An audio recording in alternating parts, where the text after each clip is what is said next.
Itu sebenarnya perasaan cemas, sedang mengalihkan kecemasan. Cuman tadi ditanya, itu kamu kan, itu kamu atau bukan? Dia langsung Itu bentuk kecemasan ya? Bentuk kecemasan. bentuk kecemasan, melepaskan kecemasan.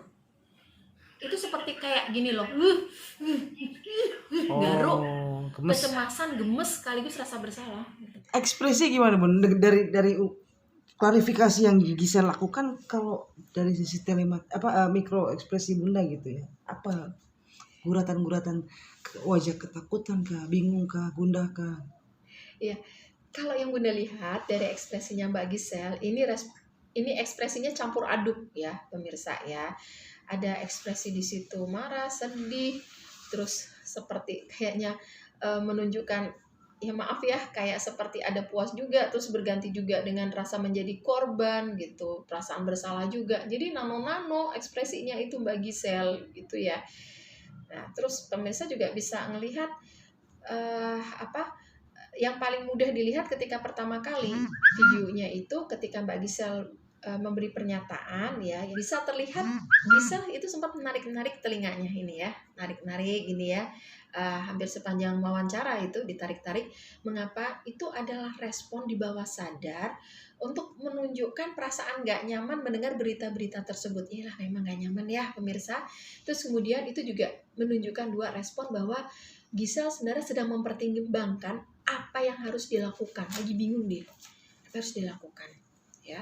Kemudian ada respon juga ketika ditanyakan apakah itu dia ya. Yang unik adalah responnya bibirnya itu menjadi fish lip ya, itu respon bibir ikan yang seolah Gisel tuh tidak ingin bicara, langsung ngunci kayak ikan, benar nggak mau ngomong gitu ya. Tapi juga ada respon bibirnya sempet, bukan bibir, lidahnya malah tergigit. Jadi kenapa kok harus menggigit menggigit lidah ya? Gigit lidah seperti harus ditahan, jangan ngomong gitu ya. Plus tidak mau bicara juga.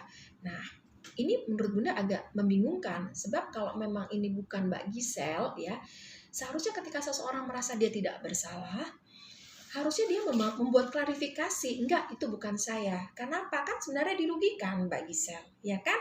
Dan ini justru kesempatan untuk mengklarifikasi, bahkan marah kepada orang yang mengaku atau membuat seolah-olah itu Gisel, kan itu fitnah jadinya, ya kan? Jadi sebaiknya Mbak Gisel memang segera mengklarifikasi, tapi ini kan tidak. Mbak Gisel memberi jawaban mengambang. Dia juga memberitahu bahwa ya yang tahu kan hanya saya, ya saya menjalani kehidupan saya loh. Tapi di sisi lain ketika ditanyakan tentang statementnya yang lain ya, Mbak Gisel sempat mengatakan bahwa itu nggak mungkin lah. Saya kan selama di Sumba ini kan sama anak saya Gempi gitu. Tapi ketika itu cerita Gempi matanya berkaca-kaca.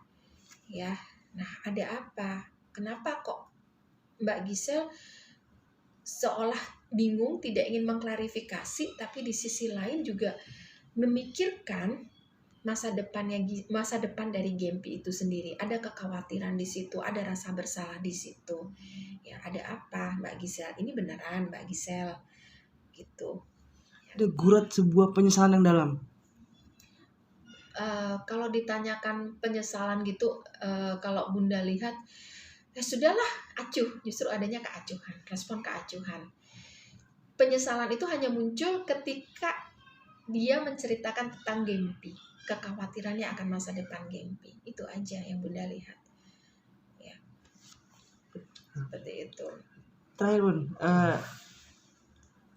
dia agak goyah itu ketika bercerita tentang Gempi. Berarti memang ada sesuatu yang teramat sangat dalam untuk dikhawatirkan dia untuk jangka panjang ke depan. Oke. Satu hal bahwa secara psikologis, seberapa dalam sih Bu hal ini akan membekas pada anak ketika tahu orang tuanya berbuat seperti ini jangka panjangnya, dan dampaknya seperti apa sih Bu? Ya. Jadi kalau menurut Bunda ya tergantung dari seberapa besar expose itu pada anak di usia dini ya. Semakin dini kan dampaknya makin besar ya. Karena itu kan video-video yang sifatnya sifatnya bukan layak ditonton oleh anak kecil. Ya, tentu ketika melihat tayangan yang tidak pantas di usianya semakin dini tentu ada efeknya kan apalagi jika dia langsung mengenali itu adalah ibunya karena tokohnya misalnya mirip dengan ibunya, jadi dia beranggap oh itu pasti mami gitu. Itu pasti dampaknya itu ya tadi ya, anak jadi tidak macam-macam ya ke anaknya. Anak bisa jadi menutup diri, malu itu ibunya, apalagi jadi bahan gunjingan gitu. Itu makanya Bunda bilang kalau bisa sih memang Mbak Gisel kan mengklarifikasi secepatnya. Kalau memang itu bukan dia, ya sebaiknya ya memang harus menuntut pihak-pihak yang menurut Mbak Gisel itu memanfaatkan itu kan sehingga merugikan dia. Tapi kalau memang itu benar adalah Mbak Gisel, sebaiknya kan meminta secara resmi pihak kepolisian untuk mencegah itu jangan sampai tersebar luas. Karena Bunda juga nggak setuju dengan video-video itu tersebar. Bunda juga justru marah kalau memang video ini memang video pribadi, kebetulan bocor, kemudian orang tertentu bermaksud menyebarkannya, ini kan jelek banget. Jangan dampaknya jelek banget lah ke anak-anak, ke generasi muda gitu ya.